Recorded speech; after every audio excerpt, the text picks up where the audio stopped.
Hi friends, my name is Chaitanya Patkan. Welcome back to my YouTube channel. In this video, we are going to take a look at the preview of the first match of the Super 12 between Australia and New Zealand at the Sydney Cricket Ground. Remember, this is the first game of the Super 12s. As we know that the top 8 teams virtually qualified by their ranking, and host Australia got a direct entry into the World Cup. The rest of the 4 spots were filled by qualifiers.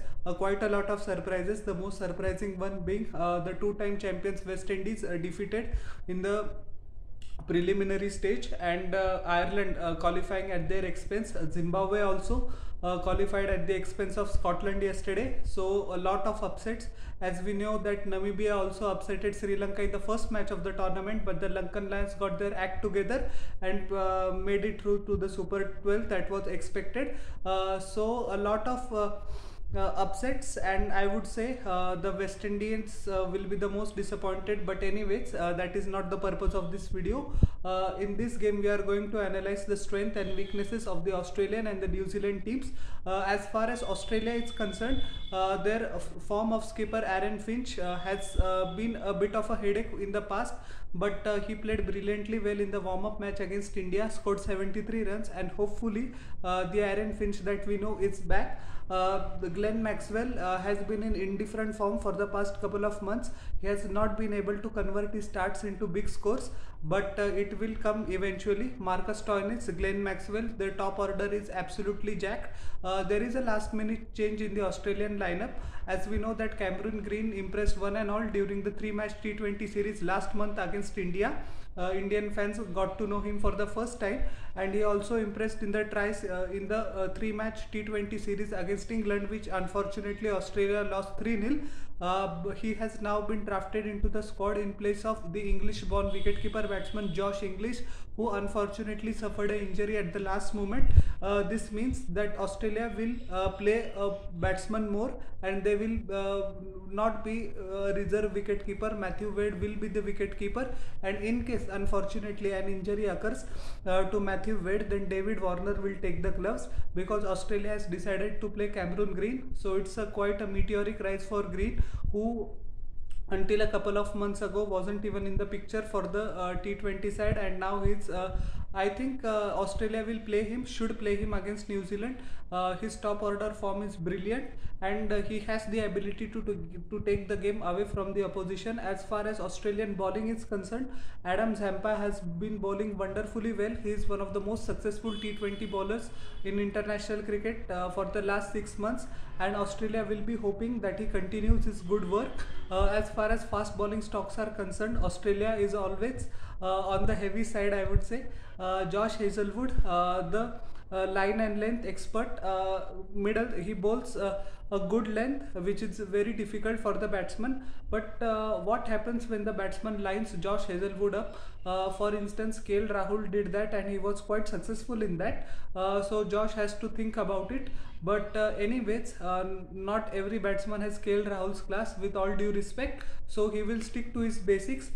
He will get quite a lot of seam movement, as we know that the seam presentation of Josh Hazelwood is excellent. So when the ball hits the seam, it can go either way, so he can get the seam movement, and also he is renowned for his swing. As far as Pat Cummins is concerned, he consistently clocks 140, 145 plus, so he is going to be a big asset. Plus he bowls a back of length, which is going to trouble New Zealand batsmen, although they are from the same, I would say, continent.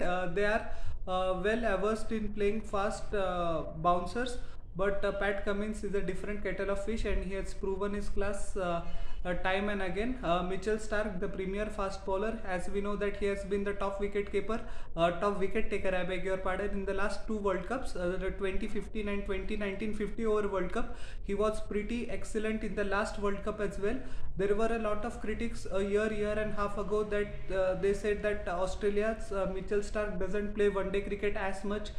He doesn't play T20 cricket, but my word, from the last year's T20 World Cup, he played an important role in Australia's title triumph, and he has been consistently playing T20s, and touch wood, he has been injury free.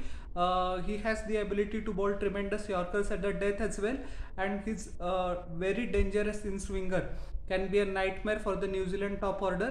There is news that New Zealand is going to bench Martin Guptill, the experienced campaigner, and bring Finn Allen in place of him. So it is quite a gamble, but I would say that Finn Allen's current form is better than Martin Guptill. So if they make that move, well and good. A lot of pressure will be on Kane Williamson as well. Devon Conway actually has scored run in every game in the tri-series against Bangladesh and Pakistan. Not even a single game where he was a failure. So a lot is expected from Conway as well, because he sets the tempo at the start. But it will be interesting to see how Finn Allen plays. I think he will come out all guns blazing and try to put the Australian bowlers into the back foot. But I am sure that they would have a plan in place for Finn Allen as well. Kane Williamson is the most important batsman. Now unfortunately, if Finn Allen or Devon Conway or both of them get out at the start and trying to accelerate the pace, then Kane Williamson can play the anchor role. As we know that he can accelerate as well. If you remember the last year's World Cup final, he scored 85 of 48 deliveries. That was one of the greatest T20 innings of all time. Unfortunately for New Zealand, they didn't come out on the winning side, but that innings has stayed in the memory of every cricket fan. So more will be expected from Kane Williamson, but I think I suppose that he won't come out all guns blazing. He will first of all assess the situation, converts the 1 into 2s, which he usually does, his trademark back foot punches, and he will try to take the game towards the final overs and then explode, which he does brilliantly well. The New Zealand middle order's form is not a concern at all. As far as bowling goes, Ish Sodhi and Trent Boult will be the vital cogs in the wheel for New Zealand, especially Trent Boult, as we know that he has the ability to swing the ball both ways, balls at 145 plus, and he has been one of the most underrated bowlers. So all in all, it promises to be an enticing contest. I expect Australia to have the edge, but as far as history is shown since the 2015 World Cup, you can never count New Zealand out of the fight, and surely they will come out all guns blazing, because I think pressure will be on Australia. They are the defending champions. They are playing at home, so it is expected that they put on a match-winning performance. And New Zealand also, now their success in the recent years, the cricket team has also been under a lot of pressure. As we know that the main game is New Zealand is rugby, but cricket has been the established number 2 now, and there are a lot more eyeballs that follow New Zealand cricket. So more will be expected from them as well, expecting it to be a crackerjack of a contest and a contest worthy of the first match of the main round of the T20 World Cup. So how did you like my analysis of this game? Please tell in the comment section below, and don't forget to like, share and subscribe to my channel and press the bell icon for further notifications. We'll meet in the next video. Till then everyone, bye, and humbly requesting everyone, please subscribe.